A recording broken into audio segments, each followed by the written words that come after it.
ایک بزرگ فرماتے ہیں کہ میں ایک پردہ طواف کر رہا تھا، میری نظر ایک عورت پر پڑی جس کے کندھے پر ایک چھوٹا بچہ تھا اور وہ چلا چلا کر کہہ رہی تھی، یا کریم عہد القدیم۔ میں نے اس عورت سے دریافت کیا کہ تیرے اور اللہ کے درمیان کیا عہد ہے؟ کہنے لگی، ایک بار میں کشتی میں سوار ہوئی، تاجروں کی ایک جماعت بھی ہمارے ساتھ تھی۔ اتفاقاً بہت زور کا طوفان آیا اور کشتی غرق ہو گئی اور کشتی کے سب لوگ بھی غرق ہو گئے، صرف میں اور یہ بچہ ایک تختے پر، ایک حبشی مرد جو دوسرے تختے پر تھا سلامت رہے۔ جب صبح ہوئی تو اس حبشی نے میری طرف دیکھا اور پانی کو ہٹاتے ہٹاتے میرے قریب آیا اور ہمارے تختے پر سوار ہو گیا اور مجھے راضی کرنے لگا۔ میں نے کہا، اے بندہ خدا، کیا تجھے کچھ بھی خوف خدا نہیں؟ ہم اس بلا میں گرفتار ہیں جس سے اللہ کی اطاعت کے بغیر خلاصی ممکن نہیں، چاہے جائے کہ ہم اس کی نافرمانی کریں۔ اس نے کہا، یہ باتیں چھوڑ دے، میں ضرور یہ کام کروں گا۔ یہ بچہ میری گود میں سویا ہوا تھا، میں نے اس کو چٹکی بھری، وہ جاگ کر رونے لگا۔ میں نے کہا، اے بندہ خدا، ذرا صبر کر، میں اس بچے کو سلا لوں، پھر مقدر میں ہو جائے گا۔ اس حبشی نے ہاتھ لمبا کر کے بچے کو دریا میں ڈال دیا۔ میں نے آسمان کی جانب نگاہ کر کے کہا، اے اللہ، تو آدمی اور اس کے قلبی ارادوں کے درمیان حائل ہونے والا ہے، اپنی طاقت اور قدرت سے میرے اور اس کے درمیان جدائی کر دے۔ تو سب چیزوں پر قادر ہے۔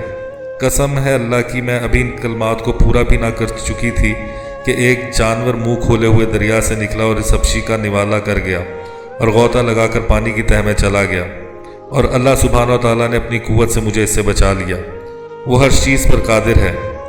پھر موجیں مجھے تھپیڑے دینے لگیں، حتیٰ کہ ایک جزیرہ میں پہنچا دیا۔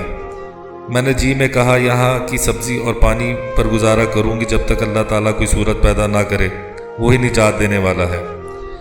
اس طرح 4 روز مجھ پر گزر گئے۔ 5ویں دن دور سے ایک کشتی نظر آئی۔ میں نے ایک ٹیلے پر چڑھ کر ان کی طرف کپڑے سے اشارہ کیا۔ ان میں سے 3 آدمی ایک ناؤ پر بیٹھ کر میری طرف آئے۔ میں ان کے ساتھ ناؤ پر سوار ہو کر کشتی میں داخل ہوئی تو کیا دیکھتی ہوں کہ میرا بچہ، جس کو حبشی نے دریا میں ڈال دیا تھا، ایک شخص کے پاس ہے۔ یہ دیکھ کر مجھ سے رہا نہ گیا۔ میں نے اپنے آپ کو اس بچے پر گرا دیا اور اسے چومنے لگی اور کہا، یہ میرا بچہ ہے، میرے جگر کا ٹکڑا ہے۔ کشتی والے کہنے لگے، تو دیوانی ہے، تیری عقل ماری گئی ہے۔ میں نے کہا، نہ میں دیوانی ہوں، نہ میری عقل ماری گئی ہے، بلکہ واقعہ یہ ہے، اور اپنا سارا واقعہ از اول تا آخر کہہ سنایا۔ یہ سن کر انہوں نے سر جھکا لی اور کہا، اے لڑکی، تو نے عجیب قصہ سنایا، ہم بھی ایک قصہ سنائیں گے جس سے تجھے بھی تعجب ہوگا۔